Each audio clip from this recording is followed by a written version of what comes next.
Mais l'Esprit dit expressément que dans les derniers temps, quelques-uns abandonneront la foi pour s'attacher à des esprits séducteurs et à des doctrines des démons.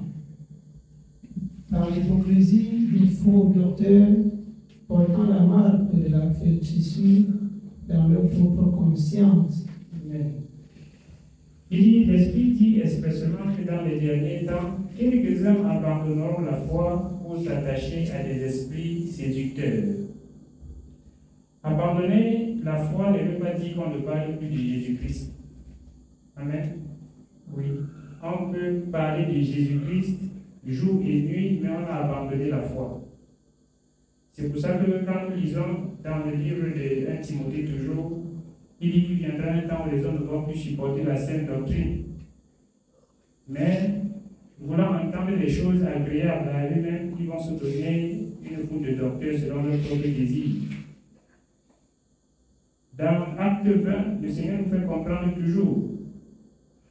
Dans 1 Jean, il nous fait comprendre que comme vous avez entendu, comme vous avez appris qu'il y a un antéchrist, maintenant il y a plusieurs antéchrists. Ils sont sortis du milieu de nous. Amen. Mais ils n'étaient pas des nôtres, car s'ils étaient des nôtres, ils seraient livrés avec nous. L'antéchrist, nous le savons, c'est ceux-là qui parlent même de Christ, mais ne faisant pas les œuvres de Christ. C'est ceux-là qui renient même Christ, disant qu'ils ne connaissent pas Christ, qu'ils ne veulent pas entendre parler de Christ. Ces deux catégories, c'est l'antéchrist. Donc, dans les derniers temps, quelques-uns vont abandonner la foi pour s'attacher à des esprits séducteurs, des esprits qui flattent. Dans Job 32, Élie disait, je ne vais flatter personne, car je ne sais pas flatter. Si je flatte, mon Dieu m'enlèverait bien vite. Amen. On flatte quand on veut séduire. Alors il ne veut rien dire pour flatter. Même aujourd'hui, nous le voyons. Ce que nous lisons, c'est déjà accompli sous nos yeux. Beaucoup ont abandonné la foi, la sainte doctrine, comme le Seigneur dit dans le livre de 1 Timothée. Beaucoup ont abandonné la sainte doctrine. Donc nous continuons. Nous continuons au verset 3. Prescrivant de ne pas se marier et de s'abstenir d'aliments que Dieu a créés pour qu'ils soient pris avec action de grâce par ceux qui sont fidèles et qui ont connu la vérité. Voilà. C'est quelque chose qui frappe à nos yeux. Il dit, portant la marque de la flétrissure dans leur propre conscience, prescrivant même aux gens de ne pas se marier. Et nous connaissons, il y a des religieux qui prescrivent à une certaine catégorie de personnes de ne pas se marier. Mais ce n'est pas de Dieu. Pourtant, Dieu dit le contraire. Que si quelqu'un veut diriger son peuple, qu'il soit marié d'une seule femme. Amen. Il n'a jamais prescrit quelque part que si quelqu'un veut diriger, aspire à la charge d'évêque, ne soit pas marié. Jamais. Mais nous voyons, ils portent la marque de la flétrissure dans leur propre conscience et ils prescrivent de ne pas se marier. D'autres prescrivent de s'abstenir d'aliments que Dieu a créés pour qu'ils soient pris avec action de grâce. Ils disent non, ne mangez pas ceci, ne mangez pas tel. Amen. Pourtant, le Seigneur a créé pour que ça soit consommé. Le Seigneur n'a pas condamné cet aliment-là, mais il condamne. Le Seigneur n'a pas interdit cet aliment, mais ils interdisent. Alors nous voyons, c'est la marque de la flétrissure qu'ils portent dans leur propre conscience là. Ce n'est pas Dieu qui sert. Ils ont abandonné la foi. Ils se sont comme ça attachés à un esprit séducteur. Nous continuons. Car tout ce que Dieu a créé est bon et rien ne doit être rejeté, pourvu qu'on le prenne avec action de grâce, parce que tout est sanctifié par la parole de Dieu et par la prière. Oui, car tout ce que Dieu a créé est bon. Tout ce que Dieu a créé est bon. Pourvu qu'on le prenne avec action de grâce. C'est-à-dire tout simplement, pourvu qu'on le prenne suivant les règles que Dieu lui-même a établies pour la chose. Nous voyons, la chose est bonne, mais si on ne prend pas la chose suivant les règles que Dieu a établies, ça devient une mauvaise chose pour nous. Mais quand on nous dit de ne point toucher, de ne point consommer, non, ce n'est pas ce que le Seigneur a dit. Le Seigneur a dit, si tu veux manger, voilà comment tu dois manger. Amen. Si tu veux parler, voilà comment tu dois parler. Tu dois parler suivant les règles.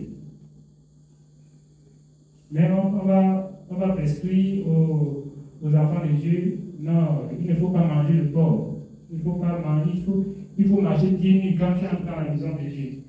Non, ce sont des préceptes des hommes. Ce ne sont pas les préceptes de Dieu. Dieu n'a jamais dit ça quelque part. Dieu n'a jamais prescrit à ses enfants que pour entrer dans sa maison, pour entrer dans l'assemblée, il faut marcher pieds nus. Jamais. Donc les hommes prescrivent ces choses comme ça, ils sont en train de faire de ces actions, mais pas avec action de grâce, pas suivant les règles que Dieu a établies. Ils mangent, mais pas comme Dieu a recommandé. Le Seigneur dit que l'excès de table c'est un péché. Mais ce n'est pas manger qui est un péché. Amen. Manger, ce n'est pas un péché. Mais si on ne mange pas suivant les règles, on entre dans le péché. Alors, d'autres m'ont interdit de ne pas se marier. Pourtant, vivre, commettre l'adultère sans être marié, c'est un péché. Amen. Mais si on se marie, on n'a pas un péché. Il est même recommandé. Le Seigneur recommande même qu'il faut qu'on se marie.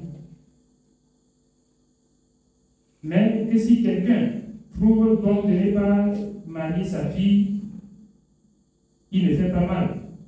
Amen. Mais ce n'est pas une recommandation que telle catégorie de personnes ne doit pas se marier absolument. Tout ce que Dieu a créé est bon. Tout est bon. C'est pour cela que l'apôtre Paul disait, tout est permis. Mais, il dit, tout m'est permis, mais je ne me laisserai asservir par quoi que ce soit. C'est-à-dire qu'il est permis pour lui de faire toutes choses. Mais seulement, il fait selon Dieu.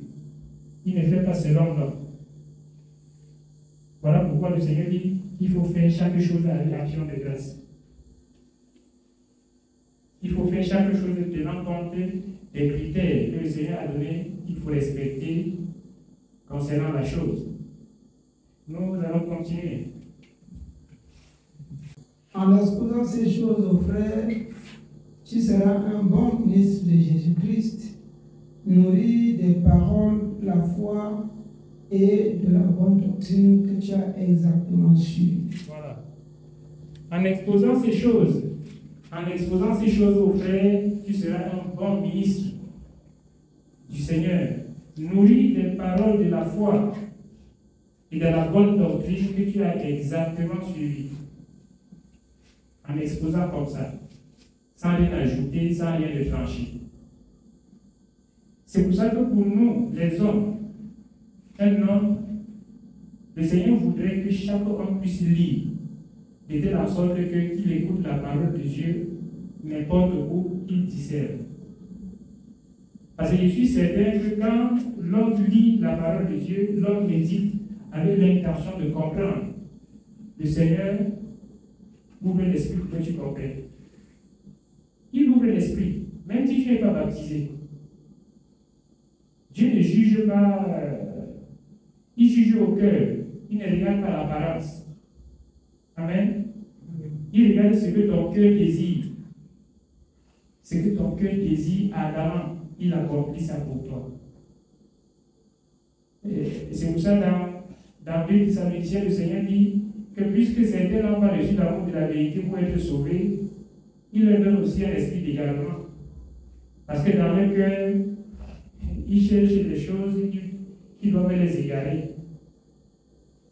Et ils persistent même dans ces chemins-là. Le Seigneur accomplit. Il laisse que ça s'accomplisse. Amen. En exposant ces choses, tu seras ton ministre du Seigneur, nourri des paroles de la foi et de la bonne doctrine que tu as exactement suivie. Donc nous devons exposer comme nous avons aussi reçu. Mais retenons que ce n'est pas tout le monde qui expose toujours comme il a reçu. Amen. D'autres reçoivent, ils modifient. D'autres reçoivent, ils changent pour leur propre intérêt. Parce que s'ils ne changent pas, c'est l'intérêt sont menacés. Il y a beaucoup, il y a même les honneurs. Quand on dit l'intérêt, on va voir l'argent seulement. Non. Il y a même les honneurs, il y a des gens qui aiment les honneurs. Que s'il annonce la parole de Dieu telle qu'elle est, ces honneurs sont fâchés. Amen. Ces honneurs sont au sol. Et pourtant, qui est-il pour chercher à être honoré? Il n'y a que le Seigneur pour être honoré. Donne la parole de Dieu comme il est écrit, comme c'est exactement là, et sois humble. C'est au Seigneur d'élever chacun. Amen. Personne ne peut s'élever lui-même. Sinon, il faut que quelqu'un essaie de faire l'expérience que je vais dire là. Si j'arrête le vêtement de Jephthé là, je peux le soulever avec une main comme ça jusqu'à ce que ses pieds ne touchent plus le sol. N'est-ce pas? Mais est-ce que si je tiens mon habit comme ça, je peux me soulever moi-même? C'est possible? Je dis même à 1 millimètre du sol. Est-ce que c'est possible? Amen. Nous comprenons, personne ne peut s'élever lui-même. Personne. Il faut seulement s'humilier sous la main puissante du Seigneur et il nous élève au temps convenable. Amen. Nous allons continuer. Repousse les contes profanes et absurdes. Exerce-toi à la piété, car l'exercice corporel est utile à peu de choses, tandis que la piété est utile à tout, ayant la promesse de la vie présente et de celle qui est à venir. Voilà.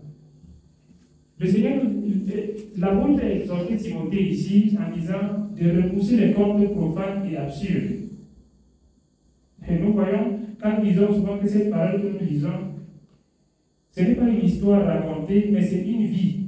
C'est-à-dire, les gens ont vécu, les gens ont parlé, les gens ont dialogué, et on a vu une bonne façon de dialoguer, on a écrit. N'est-ce pas? Les gens se sont comportés, on a vu comment ils se comportent, on a écrit. Leur mauvais comportement, on a écrit. Leur bon comportement, on a écrit. Tout ça est écrit là. Amen. C'est une vie. Il dit, repousse les contes profanes et absurdes. Vraiment, nous devons imiter, comme le Seigneur dit, la foi de ceux qui ont été avant nous, qui ont servi avant nous. Je crois que ça c'est dans Hébreux 13, verset 7. Oui. Regardez la vie de ceux qui ont servi avant vous et imitez leur. Regardez quelle a été la fin de leur vie et imitez leur foi.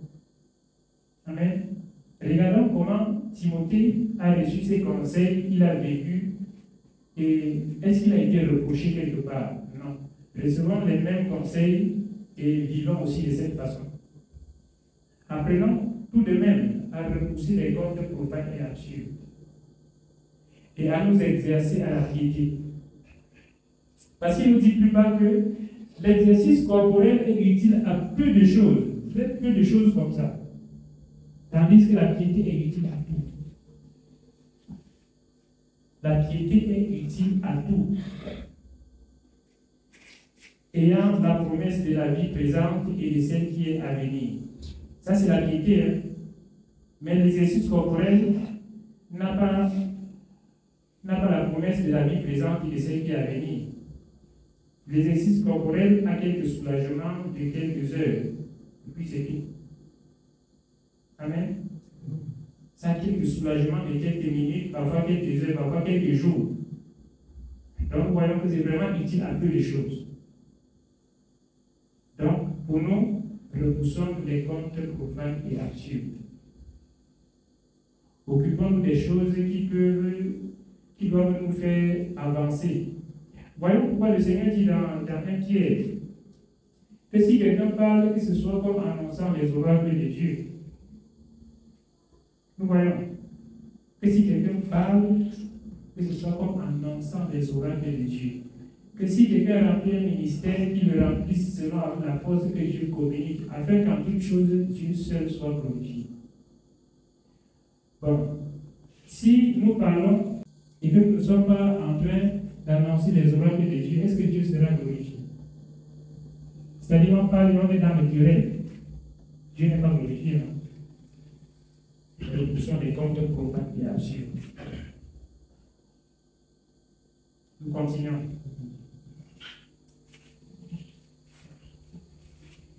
Nous sommes verset 9 de 1 Timothée chapitre 4. C'est là une parole certaine et entièrement digne d'être reçue.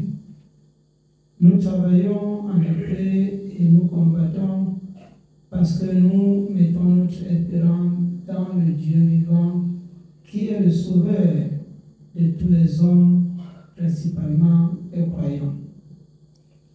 Déclare ces choses et enseigne-les, que personne ne méprise ta jeunesse.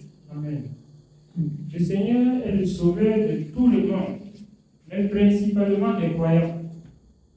C'est-à-dire, ceux qui croient et qui demeurent fermes sont déjà sauvés. Nous voyons. C'est pour ça que le Seigneur et Jésus disaient que celui qui vient à lui n'est plus jugé.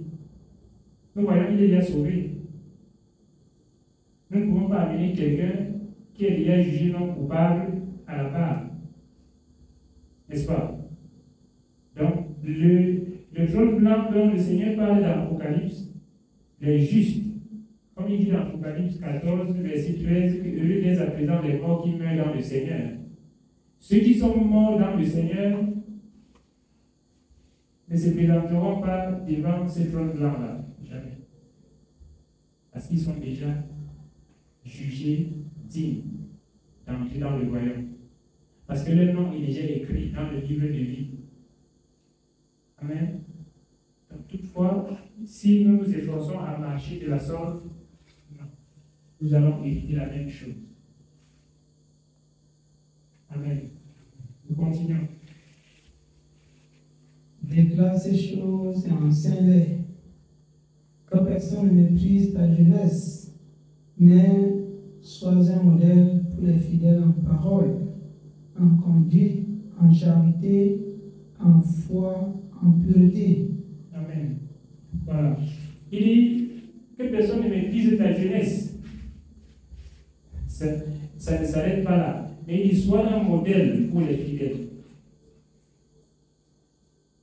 Certaines personnes disent souvent, j'entends souvent dire que faites ce que je vous demande de faire, mais ne faites pas ce que je fais. N'est-ce pas? Que certains serviteurs disent souvent ça. Certains hommes de Dieu disent, faites ce que je fais, faites ce que je vous dis de faire, mais ne faites pas ce que je fais. Non. Le Seigneur nous fait comprendre. Je pense que dans Tite, il dit la même chose. Dans Tite, il dit à Tite d'être le modèle. D'être lui-même le modèle. Et lui-même, l'apôtre Paul, disait qu'il veut être le modèle. De peur de pécher aux autres, après lui-même, il est rejeté. Nous voyons. Donc, il veut être le modèle. C'est ce qui doit être appliqué sur nous aussi maintenant. Parce que l'apôtre Paul disait dans le livre des Corinthiens que c'est à cause de vous, frères, que j'ai fait de ces choses une application à ma personne et à celle d'Apollos, afin que vous appreniez en nos personnes à ne pas aller au-delà de ce qui est écrit. Amen. Apprenons donc cela à leur personne. À appliquer aussi, nous, ces choses à nos propres personnes. Afin que ceux qui vont venir, nos enfants qui vont naître de nous, puissent apprendre de nous. Amen. À ne pas aller au-delà de ce qui est écrit. puissent apprendre de nous à appliquer ces choses à leur propre personne. Donc, que personne ne méprise ta jeunesse, mais sois un modèle. Si tu n'es pas un modèle, tu seras méprisé. Amen. Oui, tu n'es pas un modèle, tu seras. C'est comme ça. Il dit que personne ne méprise ta jeunesse, mais parce que le mais là, si tu n'es pas un modèle, tu seras méprisé. Si tu n'es pas un modèle, même un enfant de 15 ans qui est fervent d'esprit, qui cherche Dieu, qui médite la parole de Dieu, mais il va te faire monter la parole. Non, parce que c'est pas comme ça, voilà. Voyons. C'est là que te corriger comme ça, tu dois le briser. Amen. En ce moment-là, on ne sera pas en train de te mépriser parce que tu es jeune, mais parce que tu n'es pas un modèle. Tout simplement ça. Parce que tu n'es pas un modèle. Faisons l'effort d'être nous-mêmes un modèle, afin que, en nous conduisant partout où nous allons être, soit dans notre service, soit dans nos relations avec nos voisins, avec nos collègues, que personne ne nous dise tu fais quoi comme ça? Est-ce que les enfants de Dieu font ça? C'est bien méprisé là, c'est bien mépris. Hein? Nous voyons ça. Hein? Oui, nous sommes déjà méprisés comme ça. Qu'est-ce que tu fais comme ça? Donc c'est comme ça que les enfants de Dieu font. Mais c'est bien grave. Pourtant, si on se tient de manière ferme, personne ne nous dira ça. C'est comme dans Psaume 115, il dit pourquoi les nations diraient-elles où donc est le Dieu? Amen. Quand se tient de telle sorte que personne ne se demande jamais où est leur Dieu, où est son Dieu. Mais qu'à chaque fois on voit l'œuvre de Dieu, on voit la puissance de Dieu agir en notre faveur. Et qu'on dise, c'est vraiment un enfant de Dieu. Là, nous sommes vraiment un modèle. Amen. Nous continuons. Nous en finissons ici. Et juste à ce que je viens, applique-toi à la lecture, à l'exhortation, à l'enseignement. Ne néglige pas le don qui est en toi et qui t'a été donné par prophétie avec l'impulsion des mains de l'Assemblée des anciens. Amen. Jusqu'à ce qu'ils viennent. C'est-à-dire, comprenons ça de manière simple comme des enfants, jusqu'à ce que le Seigneur revienne. Jusqu'à ce que le Seigneur Jésus-Christ revienne, appliquons-nous à la lecture. Amen. Appliquons-nous à la lecture, à l'exhortation, à l'enseignement. Appliquons-nous à ça. Regardons le conseil qu'il nous donne là. C'est le conseil qu'il avait donné à Josué autrefois. Que ce livre de la loi ne s'éloigne point de ta bouche. Médite-le jour et nuit pour agir fidèlement selon ce qui est écrit. Amen. Si nous ne prenons pas le livre de la loi pour méditer dedans, nous allons être ignorants de la loi. N'est-ce pas? Mais j'entends souvent au Cameroun, quand on arrête quelqu'un et il dit « je ne savais pas ». On dit « nul n'est censé ignorer la loi ». Nous voyons ça. Nul n'est censé ignorer la loi. Pourquoi ils disent ça? Parce que le code de procédure pénale est à la portée de tout le monde. Je ne sais pas si quelqu'un ne connaît pas comment on peut faire pour avoir ça. Mais quelqu'un qui ne connaît pas. Quelqu'un ne sait pas comment on peut faire pour avoir le code de procédure pénale. Même sur Internet, tu vas télécharger. Gratuitement. Tu veux support papier, tu vas acheter. Et tu vas lire. Donc, quand ils disent nul n'est censé ignorer la loi, ce n'est pas parce qu'ils ont caché la loi quelque part dans un coffre et qu'à chaque fois que tu tombes sous la loi, ils sortent ça pour lire devant toi. Non, c'est que ce n'est pas juste. Amen. C'est parce qu'ils ont écrit la loi et ils ont mis à la disposition de tout le monde. Maintenant, tu ne lis pas, ce n'est pas leur problème. Tu es tombé, on va agir selon ce que la loi déclare. Nous voyons la parole de Dieu comme ça.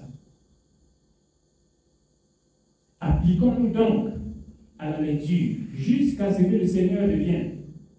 Appliquons-nous à la lecture, à l'exhortation, à l'enseignement. Appliquons-nous à ça. Afin qu'en aucun jour, afin que quand il revient, qu'il ne sorte pas le livre de sa loi et qu'on soit ignorant. Amen. Nul n'est censé ignorer cette loi-là. Personne. Parce que c'est à la disposition de tout le monde.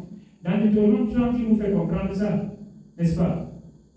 Cette parole n'est pas hors de ta portée. Mais elle est là devant toi, dans ta bouche. Elle est même dans ton cœur. Elle n'est pas de l'autre côté de la mer. Ni en haut, où tu vas monter, aller chercher là pour nous donner. Et pour nous faire écouter. Donc, si nous ne nous appliquons pas à la lecture, à l'exhortation et à l'enseignement, quand le Seigneur va venir, nous serons ignorants de la loi. On va se retrouver qu'on a fait beaucoup de choses qui nous mettent sous la loi. Et on sera puni pour ça. Ayant le livre de la loi entre nos mains. Nous voyons ça. David, tenant le livre de la loi, chaque jour, on tombe sous la loi. C'est mauvais. C'est impardonnable. Le Seigneur peut pardonner cela. Nous voyons. En effet, quand il revient, ce n'est plus pour pardonner. Quand le Seigneur revient là, ce n'est plus pour pardonner. C'est pour condamner ceux qui sont condamnables et libérer ceux qui sont justes. C'est pour condamner ceux qui, ayant la possibilité d'avoir le livre de la loi et d'y méditer chaque jour, ne l'ont pas fait. Et pour libérer ceux qui ont lu dans le livre de la loi chaque jour, afin de connaître ce que dit la loi, pour se conformer à cette loi. Amen. Bon, quand nous parlons de la loi, si nous entrons, ce n'est pas la loi des œuvres. Parce que le Seigneur parle dans Romains de la loi de la foi. Amen. Qui n'est pas la loi des œuvres. Donc dans ce livre, il y a deux lois. Il y a l'ancienne alliance qui parle de la loi des œuvres. Et il fallait faire les œuvres. Ce qui ne fait pas l'œuvre là, jamais. Mais dans la nouvelle alliance, il parle de la loi de la foi. Nous voyons. Donc ça, c'est le livre de la loi de Dieu. Méditons chaque jour. Appliquons-nous à la lecture. Nous continuons. Nous continuons au verset 18. Occupe-toi de ces choses. Donne-toi toute entière aide, afin que tes progrès soient évidents pour tous. Veille sur toi-même et sur ton enseignement. Persévère dans ces choses, car en agissant ainsi, tu te sauveras toi-même et tu sauveras ceux qui t'écoutent. Amen. Amen. Nous voyons, le Seigneur dit quoi ici? Il dit, ne néglige pas le don qui est en toi et qui t'a été donné avec l'imposition des mains dans l'assemblée des anciens. Amen. Il faudrait qu'on retienne une chose, c'est que chaque enfant de Dieu, nous ne sommes pas seulement attentifs. Si nous pensons que cela n'a pas lieu, nous ne sommes pas seulement attentifs. Pour tous les enfants de Dieu qui ont cru fermement dans le cœur, qui ont été baptisés, qui ont reçu le Saint-Esprit, chacun a un don. Puisque ça ne tarde pas. Nous savons ça.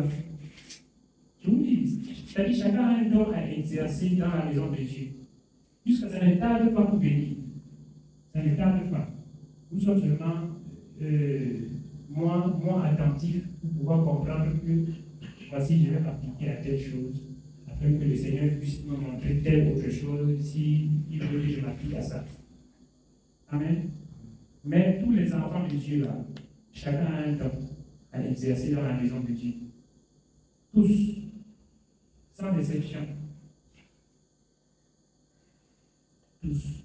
C'est pour cela, non, nous ne devons pas négliger le don que le Seigneur a mis en nous.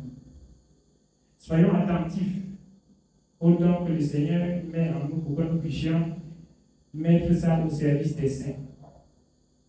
Amen. Le champ de Dieu est très vaste. Je sais que le plus souvent, quand on va parler de dons, on va tout simplement voir le don de guérison, le don de parler de diverses langues, n'est-ce pas? Mais ce n'est pas ça. Le champ de Dieu est très vaste. Il disait quoi? Que la moisson est grande, mais il y a peu d'ouvriers. Amen. Avec tous les enfants de Dieu qui sont dans le monde aujourd'hui, les véritables enfants de Dieu qui sont dans le monde, dispersés même, la moisson est toujours grande, il y a peu d'ouvriers. Nous voyons ça. La moisson est toujours grande. Donc le champ est très vaste, il y a peu d'ouvriers. Je ne vois pas un enfant de Dieu qui a cru de tout son cœur, qui est converti, qui a reçu le baptême et qui a reçu le Saint-Esprit et que le Seigneur lui donne un don à l'exercice. Il n'y en a pas. Ça, je ne pense pas. Parce que la moisson est grande. Nous voyons. Dieu ne peut pas gaspiller ça comme ça. La moisson est grande. Soyons attentifs pour que le don que le Seigneur a mis en nous puisse grandir, puisse se mettre en œuvre. Amen. Ne négligeons pas le don que le Seigneur a mis en nous. Si nous négligeons, nous sommes en train de faire tomber l'œuvre de Dieu.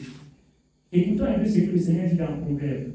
Il dit quoi? Que celui qui se relâche dans son travail est le frère de celui qui détruit. Nous voyons ça. Donc, quand nous croyons, notre premier travail, c'est le service de Dieu. C'est servir Dieu. Nous devons être autant attentifs dans l'œuvre de Dieu que nous sommes attentifs dans notre service où nous sommes employés ou dans notre entreprise que nous avons créée. Amen. On doit être autant attentifs dans le service de Dieu parce que c'est un travail. Celui qui se relâche dans son travail est le frère de celui qui détruit. Si nous nous relâchons, si nous négligeons le don que le Seigneur a mis en nous, nous sommes en train de faire tomber l'œuvre de Dieu de l'autre côté. Amen. Pourtant, l'Église que nous comprenons, il dit que c'est le corps de Christ. Et le corps a plusieurs membres. Je suis certain que si l'ongle manque sur le doigt-ci, tout le corps va sentir qu'il y a quelque chose qui manque. Amen. Mais entre-temps, c'est comme si l'ongle était un parfait nécessaire. Mais tout le corps va sentir que l'ongle manque. Alors que le don soit n'importe quel don, il n'y a pas de petits dons. Amen. Il n'y a pas de petits dons dans la maison de Dieu. Ne négligeons pas. On va finir. Il dit, occupe-toi de ces choses. Et occupe-toi de ces choses et donne-toi tout entier à elles, afin que tes progrès soient évidents pour tous. Amen. Nous voyons, nous là, toutes ces paroles-là, ça s'adresse à nous. Ça arrive nous faire seulement comprendre, voilà comment les autres ont vécu, vivre aussi comme ça. C'est tout ce que ça arrive nous dire, tout ce que nous lisons là. Amen. Que voilà comment les autres ont vécu, ils ont été agréables à Dieu, vivre aussi comme ça. Voilà comment les autres ont vécu, ils n'ont pas été agréables à Dieu, éviter de vivre comme ça. C'est tout ce que ça arrive nous dire. Hein. Il n'y a que ça. Nous ne disons pas pour comprendre la vie de Timothée, comment il a vécu et que ça nous anime. Non. Pour voir comment il a vécu et vivre aussi. Il dit, occupe-toi de ces choses et donne-toi tout entier à elle afin que tes progrès soient évidents pour tous. Car en agissant ainsi, tu te sauveras toi-même et tu sauveras ceux qui t'écoutent. Amen. Tu vas te sauver. Si tu te donnes tout entier au service de Dieu, en te donnant tout entier, non seulement tu te sauves toi-même, mais tu sauves ceux qui t'écoutent. Tu sauves ceux qui te regardent. C'est-à-dire même ceux à qui tu n'as jamais parlé. Tu les sauves parce qu'ils te regardent, ils t'observent. Nous devons retenir une chose, c'est que quand dans le monde, on sait que ça c'est un enfant de Dieu. Comme ils disent souvent, il fait l'église. Il y a beaucoup d'attention sur toi. Tes faits et gestes sont contrôlés. Hein. N'est-ce pas? Mais si tu te conduis bien, oui, ils vont être attentifs comme ça à la parole de Dieu. Parce que tu vas vivre la parole de Dieu et ça va les enseigner. Si vous savez, quand nous ne vivons pas la parole de Dieu, à chaque fois ils disent que regarde ce que les enfants disent, regarde ce que l'enfant de Dieu fait. Amen. Là, tes progrès ne sont pas évidents pour eux. Ils commencent à te taxer de faux enfants de Dieu. Ça, c'est quoi? C'est ça. Tes progrès ne sont pas évidents pour eux. Il faut que tu ne progresses pas, que tu n'es même pas enfant de Dieu. Tu dis seulement que tu es enfant de Dieu, mais tu ne l'es pas. Il faudrait que nous évitons ça. Nous devons nous appliquer au service de Dieu. Nous voyons, c'est pourquoi le Seigneur disait dans Proverbe que si tu cherches Dieu comme tu cherches l'argent, tu connaîtras la crainte de l'Éternel. N'est-ce pas? Si tu cherches Dieu comme tu cherches l'argent, c'est-à-dire les mêmes stratégies, la même attention que tu donnes pour gérer ton entreprise, tu donnes aussi cette attention-là au Seigneur. On va le trouver. Qui nous accorde la grâce d'agir de la sorte, d'agir comme nous lisons là, de nous appliquer à toutes ces choses, afin que plus rien ne nous échappe. Moi, j'ai toujours compris que pour servir Dieu, ce n'est pas trop compliqué. Pour servir Dieu, ce n'est pas trop compliqué. Il y a des choses, mais si cela est appliqué sur nous, normalement, beaucoup de choses sont balayées. Donc, je prie le Seigneur chaque fois que telle chose s'applique en moi. Si c'est appliqué, les autres là sont nettoyés. Beaucoup d'autres autour sont nettoyés. Mais parfois, ce qui nous dérange, c'est qu'on laisse la racine, on commence à chercher les feuilles, à vouloir traiter les feuilles, à vouloir ramasser ceci. Il faut traiter la racine afin que les feuilles puissent se sentir bien. Amen.